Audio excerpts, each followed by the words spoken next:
Dr. Lyra Vex adjusted the fabric of her human-style blazer. She found it cumbersome, though not uncomfortable, a bit like wearing a decorative set of wings instead of her usual practical Aridian robes. The Earth atmosphere was thicker than she preferred, but it was manageable. After years of studying human physiology from afar, being on their planet in person was both thrilling and perplexing. Beside her stood Dr. Ethan Hart, who was attempting to maintain the polite smile of a diplomatic host. Ethan's slightly disheveled hair suggested a morning spent wrestling with his car's temperamental engine, while his rumpled dress shirt hinted at the ongoing battle he had with mornings in general. He was a far cry from the pristine efficiency of her Aridian colleagues, but there was a warmth in his haphazard demeanor. Lyra found herself intrigued by this trait, though she wasn't sure if it was purely a scientific curiosity or something more personal. "So," Ethan said, clearing his throat, "this is your first time on Earth." "It is," Lyra replied.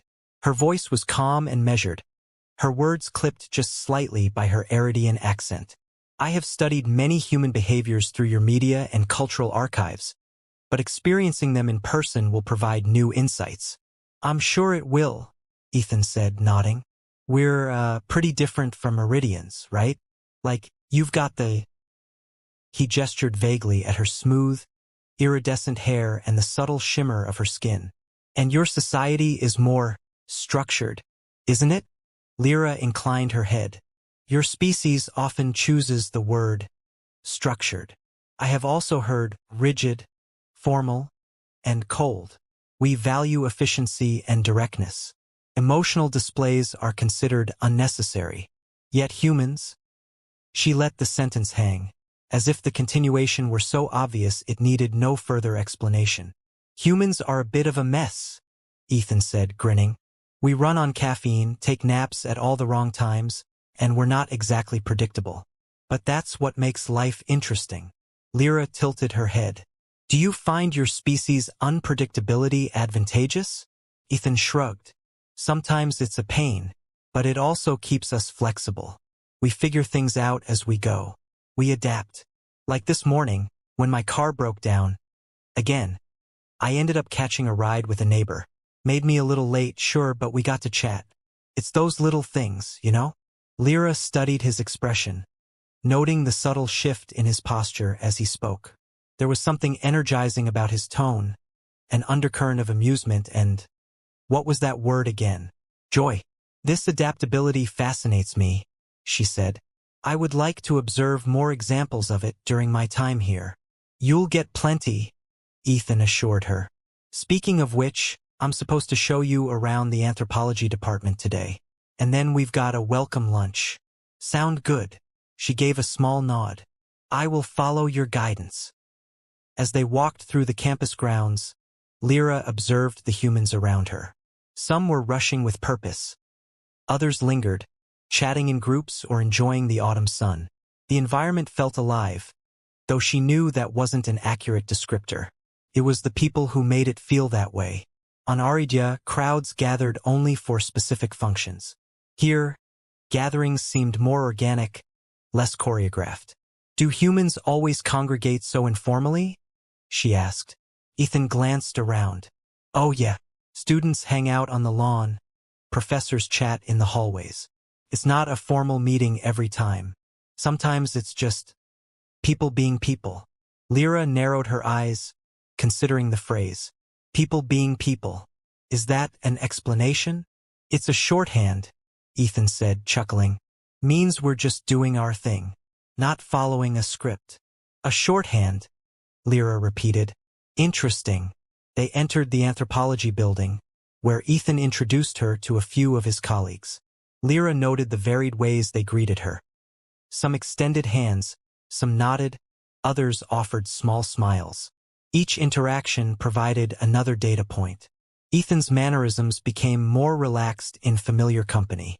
He leaned casually against the doorframe while introducing her, his tone shifting slightly depending on the person. To one colleague, he spoke with playful sarcasm. To another, he was polite and reserved. Lyra was struck by how a single individual could exhibit so many variations in behavior. Later, as they walked to the welcome lunch, Lyra decided to experiment. "Dr. Hart," she began, "is it appropriate for me to offer you a nickname?" Ethan stopped, looking momentarily surprised. A nickname? Humans often use shortened or modified forms of names as a sign of familiarity. "Yes? Yeah, we do," he said. "What do you have in mind?" She paused. "I have not yet determined one. I will consider it further." "Take your time," Ethan said, smiling. "And you can just call me Ethan. That's fine." "Ethan," she said, testing the sound of it. "Very well." It was a small moment, but as they continued on, Lyra felt a strange sense of satisfaction. It was not her usual professional accomplishment. This was something different. The simple act of addressing him by a first name felt like a step toward understanding, a small yet significant bridge between their worlds. As much as she wanted to analyze it, part of her suspected that some things might not fit neatly into a research paper. That thought lingered as they joined the others at lunch, the lively conversation and laughter creating an atmosphere Lyra couldn't quite categorize. She didn't know what it was yet, but she wanted to learn. Chapter 2. The Language of Emotion. Lyra sat at a small cafe table, her hands folded neatly in her lap as she observed the humans bustling around her. The outdoor terrace was crowded, filled with the sound of overlapping conversations, the clatter of utensils, and the occasional bursts of laughter. Ethan had insisted they meet here instead of the sterile university conference rooms she was used to. "This is where the real human interaction happens," Ethan said as he set a cup of coffee in front of her. He took the seat across from her, pushing a second cup toward her. "I thought you might enjoy a change of scenery." She studied the drink, leaning in slightly to examine the swirling foam on top. "I have read about this beverage," she said. "It is said to be both stimulating and addictive." Ethan smirked. "It's not that bad. Try it." Lyra hesitated, then lifted the cup and took a small sip. Her brow furrowed as she considered the taste, the bitterness cutting through the smooth, creamy texture. "It is complex. That's one way to put it," Ethan said, watching her closely. "You like it?" "I am undecided," she replied, setting the cup down carefully. "It requires further analysis." Ethan laughed, leaning back in his chair. "Fair enough. But see, this is why I wanted to bring you here. Humans connect over things like coffee. We talk, share stories, argue about who makes the best brew. It's as much about the experience as the drink itself." She tilted her head. "And what is it that you hope to gain from this interaction, Ethan?" "Honestly," he shrugged, "I'm just trying to help you understand us. I mean, that's why you're here, right?" "Yes," Lyra said slowly. "But your approach is unorthodox. I expected formal interviews, controlled environments. Instead, you bring me to noisy cafes. Because that's where the real human behavior comes out," he said. "When we're relaxed, we're more ourselves. No lab coats, no questionnaires, just people talking." Lyra regarded him thoughtfully. "I see. You believe authenticity cannot be captured in a laboratory setting." "Exactly." He sipped his coffee. "Now, tell me something. What's the most surprising thing you've learned about humans so far?" She paused, considering his question. "Your emotional expressions are far more varied than I anticipated. My studies suggested certain universal responses: smiling, frowning, tears. But the nuances, how a smile can mean joy, or sarcasm, or even discomfort. This complexity is unexpected." Ethan nodded. "Yeah, we're pretty subtle that way. It's all about context." "Context," Lyra repeated. "It is not something my people emphasize. We value direct communication. There is little ambiguity." "That must make things simpler," Ethan said. "But I guess it's also less personal?" She frowned slightly. "I am not certain. Our interactions are efficient, effective, but they lack the layers I see in human interactions." "Layers," he said, tapping his fingers against the table. "I like that. It's true, though. Humans have layers: history, emotion, culture. We're not always straightforward. Sometimes we don't even know what we're feeling until we talk it out." Lyra leaned forward, intrigued. So you use conversation to discover your emotions? Sometimes, Ethan said. Or to understand them better, at least. And this process, this exploration of feelings, does it always lead to clarity? He smiled. Not always, but the attempt is what matters. Is how we connect. Lyra nodded slowly. That is a very human concept. They sat in comfortable silence for a moment, the buzz of the cafe continuing around them. Lyra watched as a young couple nearby shared a quiet laugh, their faces close together, their hands brushing. She noted the small, almost imperceptible shifts in their expressions and body language, things she had read about but never witnessed so intimately. Lyra, Ethan's voice broke through her thoughts. Yes. Have you ever felt something unexpected? Something you couldn't explain? She hesitated. I have encountered moments of confusion, perhaps even curiosity that I did not anticipate. Like what?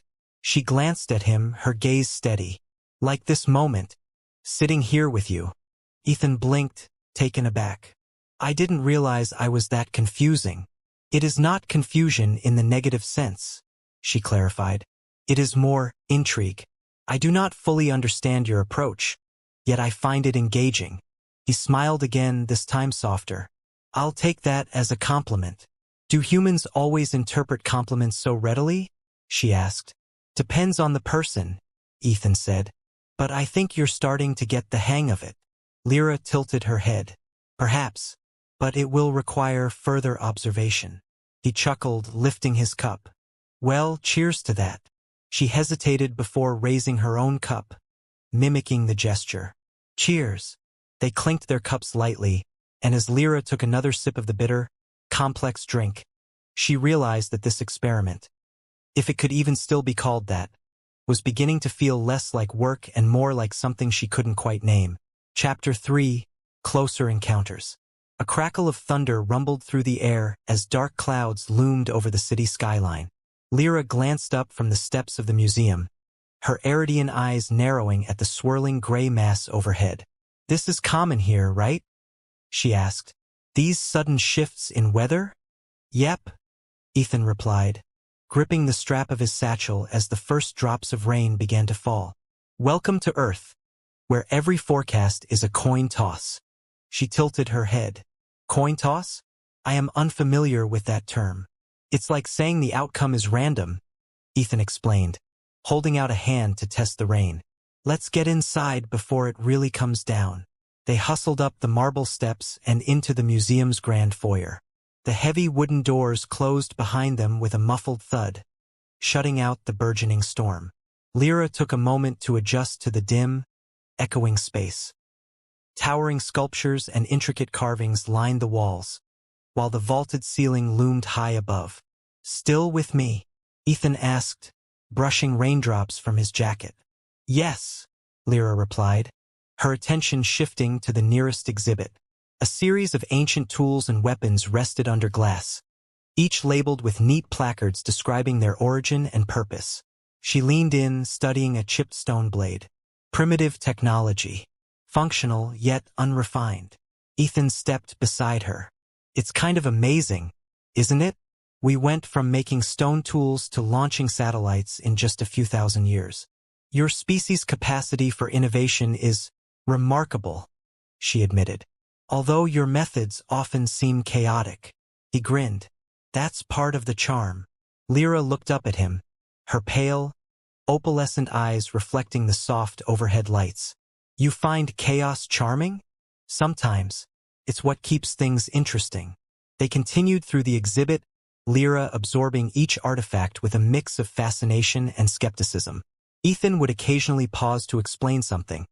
A cultural significance, a historic turning point, and Lyra would nod, filing the information away for future analysis. Though their professional relationship had started with a clear divide, scientist and subject, the line was becoming harder to define. They moved with an easy rhythm, Ethan's relaxed demeanor balancing Lyra's more meticulous nature. As they reached the gallery's end, the storm outside intensified, and the sound of rain drumming against the skylights filled the space. Ethan glanced up and grimaced. Guess we're stuck here for a bit. Lyra turned to him. Stuck. Yeah, unless you enjoy running through a downpour. I don't think we'll be going anywhere until it lets up. Lyra considered his words. Humans often refer to such circumstances as inconvenient. You're not wrong, Ethan said, finding a bench and sitting down. But it's also a chance to take a break. No rush. Just wait it out. She watched him for a moment before sitting down beside him. Your species' tendency to pause and reflect, even in the face of minor adversity, is intriguing. You could just say we're lazy, Ethan said, smirking. I am attempting to be diplomatic, Lyra replied, her tone perfectly even. He laughed. I'll take it. They sat in companionable silence, the rain hammering away above them. Lyra found herself more attuned to the subtleties of their surroundings. The distant hum of air circulation, the faint scent of polished wood, the way Ethan's posture shifted as he leaned back against the bench. Her focus, usually sharp and deliberate, felt oddly relaxed. Ethan, she said after a long pause. Yeah. Do humans often seek comfort in the presence of others? Yeah, I think so, he replied. It's part of being social creatures. Why? I am noticing a pattern, she said. Your species often turns to companionship in times of uncertainty. It seems to have a calming effect. That's one way to put it, he said. What about Iridians? You guys don't do that. We rely on logic and reasoning, Lyra explained. Emotional comfort is not a primary factor. Ethan nodded slowly. Makes sense. But don't you ever feel like just sitting with someone else helps, even if there's no logical reason for it? She considered his question, her gaze shifting to the rain-streaked skylights. Perhaps this experience is different, not unpleasant. Glad I could provide a different experience, Ethan said with a grin. She turned back to him, studying his face.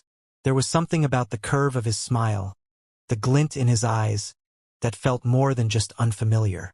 Felt warm, human. Lyra wasn't sure how to categorize it, but she didn't dislike it. Ethan caught her gaze and raised an eyebrow. What is it? Nothing, she said quickly, looking away. I am merely observing. He chuckled. You're a tough one to read. You know that? I am frequently told that, she replied. Well, maybe I'll figure you out someday, Ethan said, his voice light. Lyra didn't respond, but something about the way her hands rested in her lap, fingers brushing together as though testing an unseen texture, hinted that she might be starting to understand more than she let on. Chapter 4. Unfamiliar Feelings. Lyra stepped into Ethan's office, her hands clasped in front of her, taking in the controlled chaos of his workspace. Books were stacked on every available surface, loose papers poked out of manila folders, and a half-empty coffee cup teetered dangerously close to the edge of his desk. In stark contrast to her own meticulously organized research stations, his office radiated a kind of lived-in warmth she found oddly compelling. Ethan looked up from his desk, a pencil tucked behind one ear. Hey, Lyra. Didn't expect to see you here so early.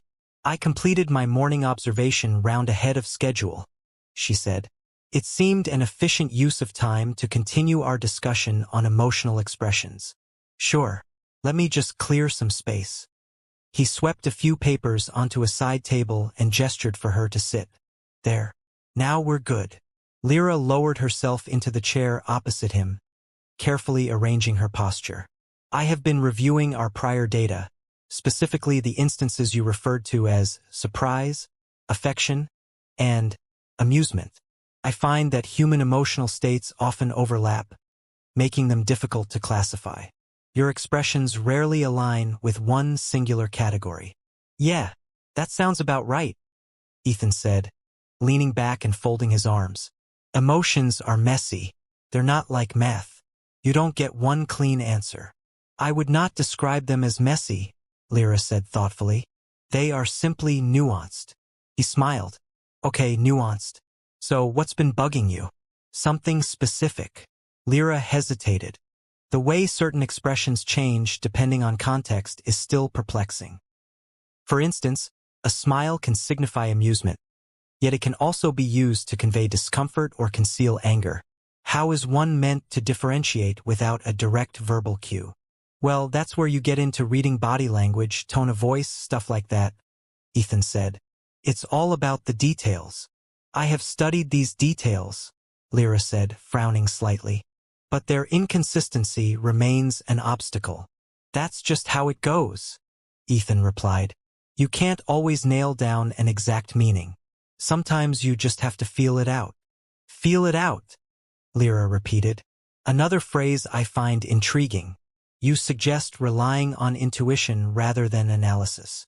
Sometimes, yeah, Ethan said. You won't always have data to back you up.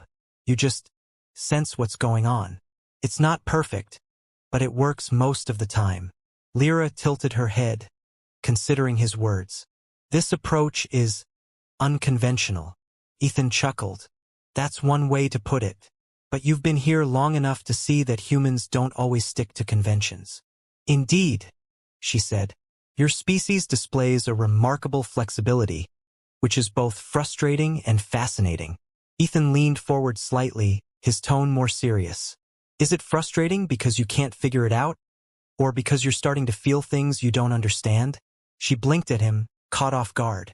I am not certain what you mean. I mean, Ethan said slowly, you've been watching humans for months now. I bet some of what you're seeing is starting to feel personal. Like it's not just data anymore. Lyra hesitated, her hands tightening in her lap. It is true that I have experienced unexpected reactions to certain stimuli. However, I have not yet determined the cause. Ethan studied her for a moment, then nodded. Fair enough. But if you ever want to talk about it, I'm here. Talk about it? Lyra repeated. Yeah, sometimes just saying it out loud helps, Ethan said. Lyra considered his offer, her gaze steady. Perhaps. I will take that under advisement. Sounds good. You believe human artistic expressions can clarify emotional states? Definitely, Ethan said. They're like a mirror, showing us what we feel, even when we don't know it ourselves. She nodded slowly. I am willing to observe these artistic representations. It may provide further context. Great, Ethan said, standing up. How about we start with something light?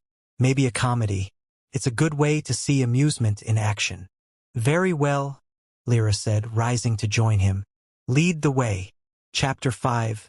The Experiment of the Heart. Lyra sat cross-legged on the floor of Ethan's living room, her iridescent hair catching the dim glow of a table lamp. The open window let in a cool evening breeze, which ruffled the corner of the blanket Ethan had tossed over the back of the couch. They'd been watching an old romantic comedy, something Ethan swore was a classic, though Lyra struggled to follow the logic of the plot. Ethan sat a few feet away on the couch, a bowl of popcorn in his lap.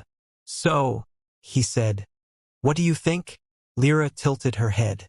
The character's motivations seem convoluted. The female protagonist initially rejects the male's advances, yet later accepts them without a clear shift in reasoning. I fail to see the causal connection. That's part of the charm, Ethan said, popping a kernel into his mouth. Humans don't always need a strict reason. Sometimes emotions take over, and they just change their minds. Lyra narrowed her eyes slightly. Emotional reasoning still follows some pattern, does it not? How can their behavior appear so contradictory? Ethan grinned. Welcome to the human experience. She shifted her weight slightly, adjusting her position on the floor. I am beginning to wonder if my methods of analysis are flawed. Perhaps my approach is too rigid to fully comprehend these dynamics. Or maybe you're just trying too hard, Ethan suggested. Sometimes you have to stop analyzing and just feel it. Feel it, Lyra echoed, her voice thoughtful. I have heard you say that before, yet it remains an abstract concept to me. Well, we can practice, Ethan said, setting the popcorn aside. Try something simple, like, tell me how you feel right now. Not what you think, how you feel. She hesitated, her gaze shifting to the floor. I feel intrigued, curious. Good, Ethan said. That's a start. What about when you watch these characters on screen? Do you feel frustrated? Amused? Hopeful. Frustrated at times, Lyra admitted. But also engaged. There is a certain allure to their interactions, even if I do not fully understand them. There you go, Ethan said, leaning forward slightly. You're feeling something. That's what I mean. It's not always logical. Sometimes you just let it happen. Lyra looked up at him, her opalescent eyes reflecting the soft light. Do you always rely on intuition to guide you in emotional matters? Not always, Ethan said. But it helps. When you stop overthinking, you start to notice things you'd normally miss. Like how a smile can mean a lot more than just, I'm happy. It could mean, I'm nervous, or I'm grateful, or even I'm hiding something. Layered meanings, Lyra said quietly. Exactly. Layers. She was silent for a moment, then shifted closer to the couch. If I were to attempt this approach, would you be willing to assist me? Sure, Ethan said. What did you have in mind? She glanced at the couch, then back at him. You mentioned that physical proximity can convey emotional intent. If I were to sit here, she placed a hand lightly on the edge of the cushion beside him. Would that not indicate trust or comfort? Ethan raised an eyebrow, but didn't move away. It could. Depends on how it's done. Lyra hesitated, then slid onto the couch beside him, her movements deliberate. And now, he smiled. I'd say that means you're comfortable with me. She nodded slowly. And if I were to... She reached out, letting her hand rest lightly on his arm. What would that signify? Ethan's smile softened. It might mean you trust me, or that you're curious. It could mean a lot of things. I see. Lyra withdrew her hand, her expression contemplative. It is more complex than I anticipated. That's emotions for you, Ethan said. But you're doing great.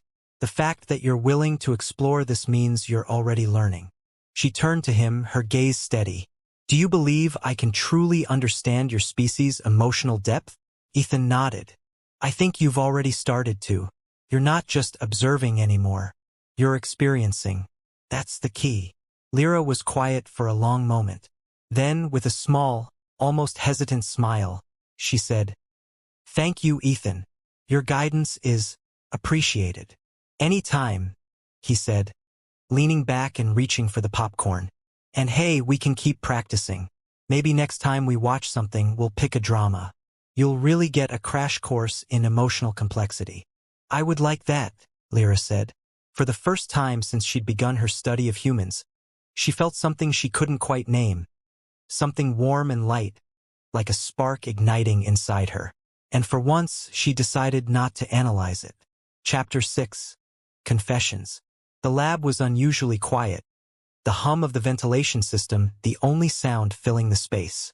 Lyra adjusted the position of a data pad on the table and watched as Ethan flipped through a stack of papers on his side. The two of them had spent hours organizing notes, comparing observations, and compiling data for the report they were tasked with presenting to the university board. Yet despite their focused work, an odd tension hung in the air. Ethan, Lyra said finally, breaking the silence. He didn't look up, still scanning the text of a document. I have been considering the concept you introduced to me, about intuition and emotional awareness. That got his attention. Ethan set down the paper and turned toward her, his brow raised. Yeah. Lyra paused, choosing her words carefully. You have explained how humans often rely on feelings rather than logic to navigate their interactions. I have attempted to apply this approach, but I find it challenging. Well, that's natural, Ethan said. You've spent your whole life looking at things through a purely analytical lens. It's not something you can change overnight. I understand that, she said, her voice calm but measured. However, I believe I have reached a point where observation alone is insufficient. Ethan tilted his head. What do you mean? Lyra stepped around the table and faced him directly, her hands clasped behind her back. In my studies, I have noted a recurring pattern. Humans frequently experience strong, inexplicable reactions to those with whom they share close bonds. These reactions cannot be fully quantified or predicted, I find myself experiencing something similar when I am in your presence. Ethan blinked, his surprise evident. Wait, are you saying? Yes. Lyra interrupted before he could finish. I am saying that my observations of you have shifted. I am no longer certain if what I feel is merely curiosity or something more personal. He stared at her for a moment, trying to process her words. Lyra, I don't know what to say. I am not asking you to say anything, she replied quickly. I am merely stating what I have observed. It is important for me to understand this phenomenon, both as a scientist and as an individual. Ethan rubbed the back of his neck. So, you're saying you have feelings for me? I am saying that I am experiencing emotions that I cannot yet categorize, Lyra said carefully. I do not know if they are the same as what you call feelings, but I recognize that they are significant. Ethan looked at her, his expression shifting from surprise to something softer. Lyra, that's wow. I wasn't expecting that. I mean, I knew we were getting closer, but I didn't think. Do not misunderstand, she said, holding up a hand. This is not a declaration. It is simply an acknowledgement. I feel it is necessary to be honest about my observations. He nodded slowly. Okay, I get that. I appreciate it, actually. But, Lyra, what do you want to happen next? I am uncertain, she admitted. My intent is not to complicate our working relationship. I only wish to explore these emotions further, if you are willing. Ethan let out a small laugh. Well, you sure don't do things halfway. But yeah, I'm willing. I mean, you're pretty amazing, Lyra. I'd be lying if I said I hadn't thought about, where this could go. Lyra's posture shifted slightly, a faint tension leaving her shoulders. That is reassuring. I feared my honesty would disrupt the balance of our partnership. It doesn't have to, Ethan said. We'll figure it out. Together. She studied his face, noting the relaxed curve of his mouth and the warmth in his eyes. Thank you, Ethan. Your openness is appreciated. He chuckled. Hey, it's only fair. You're honest with me. I'll be honest with you. They stood in silence for a moment, the air between them feeling lighter. Lyra felt something new, an odd but not unpleasant sensation that settled in her chest. It was not the type of data point she could chart or analyze, but it was there, and it felt important. Well, Ethan said, breaking the quiet. I guess we should finish this report, huh? Indeed, Lyra said, moving back to the table. But I would like to revisit this discussion at a later time. Whenever you're ready, Ethan replied, picking up his papers again. But this time, his smile lingered, and Lyra couldn't help but feel that something had shifted between them. Something that defied analysis but promised a connection she was eager to understand. Chapter 7. The Cultural Divide. The university's glass-walled atrium echoed with the sounds of footsteps, muffled conversation, and the occasional shuffle of papers. Lyra stood at the far end, facing a trio of Eridian delegates who had arrived to review her progress. Ethan watched from a distance, sensing the tension that radiated from the exchange even without hearing the words. Lyra's rigid posture, her hands clasped tightly in front of her, betrayed a rare unease. Ethan made his way closer, catching snippets of the discussion as he approached. Not the methodology we approved, one of the Iridians said, his voice smooth but firm. You were sent to observe, not to immerse yourself in their customs. Lyra's reply was calm but unyielding. The objectives remain intact.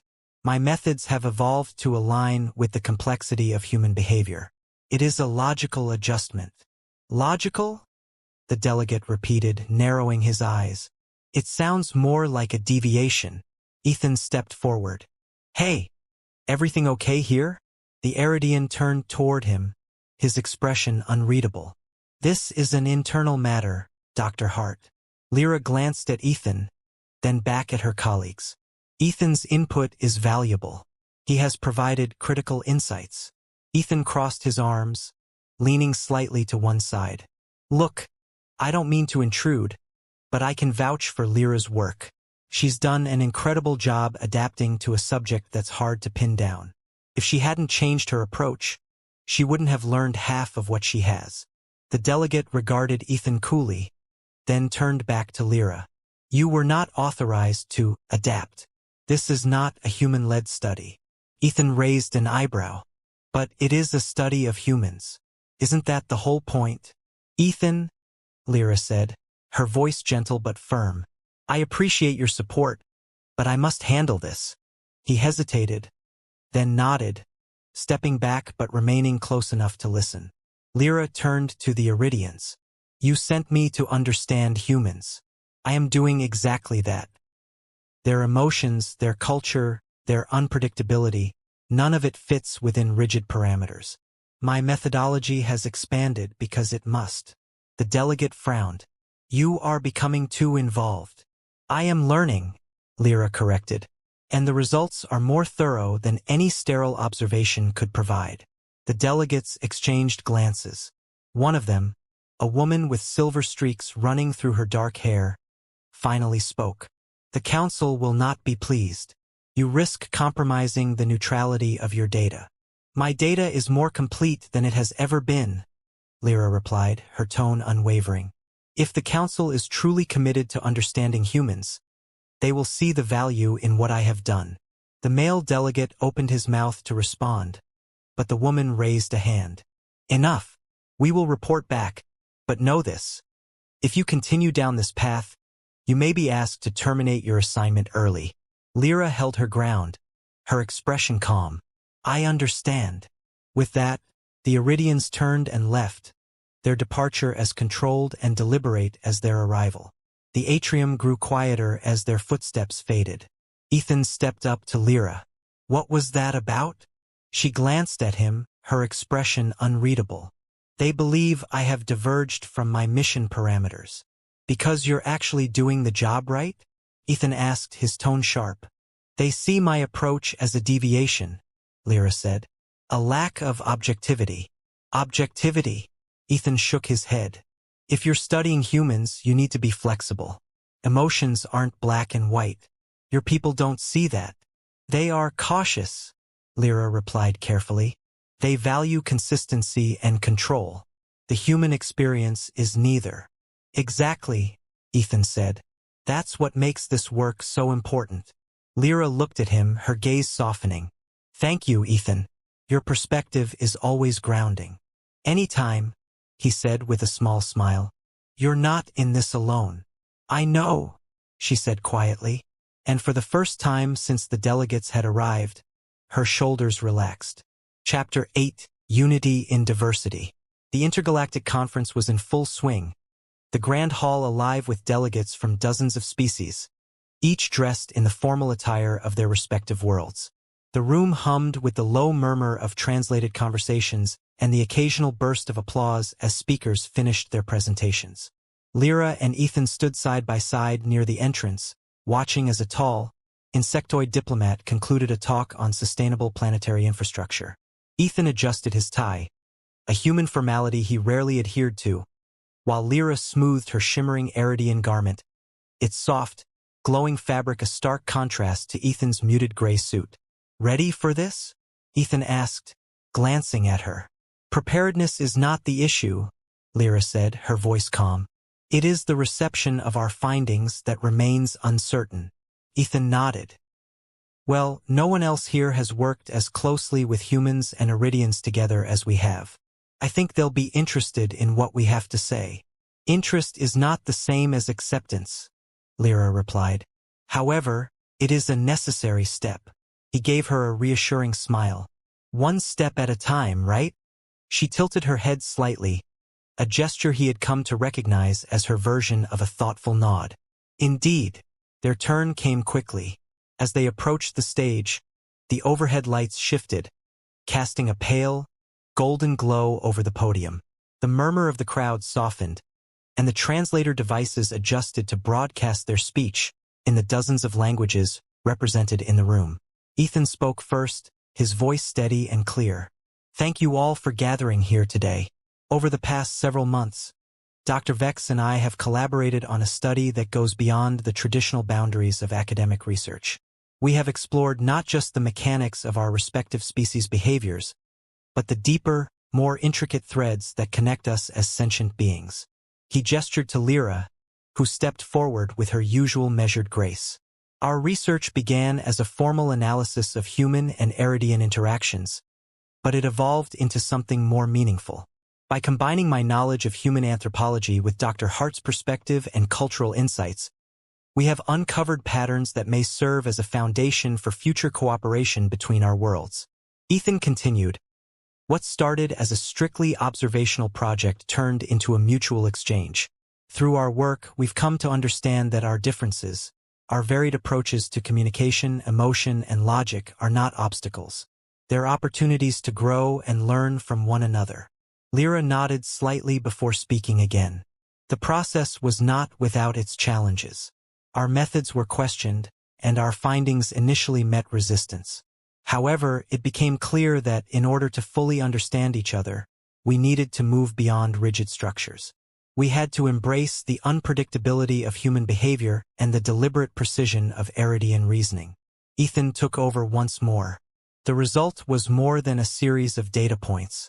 It was a relationship built on trust and mutual curiosity.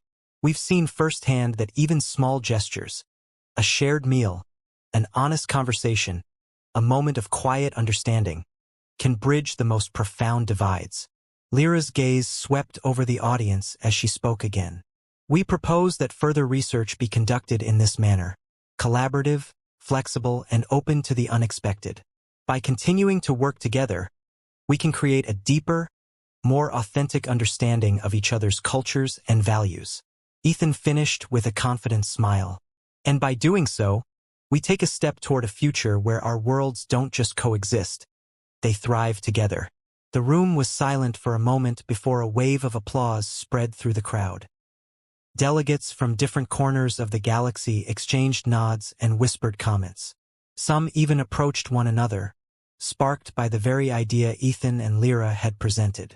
Backstage, Lyra and Ethan stood by as another speaker prepared to take the stage. Well, Ethan said, that went better than I expected.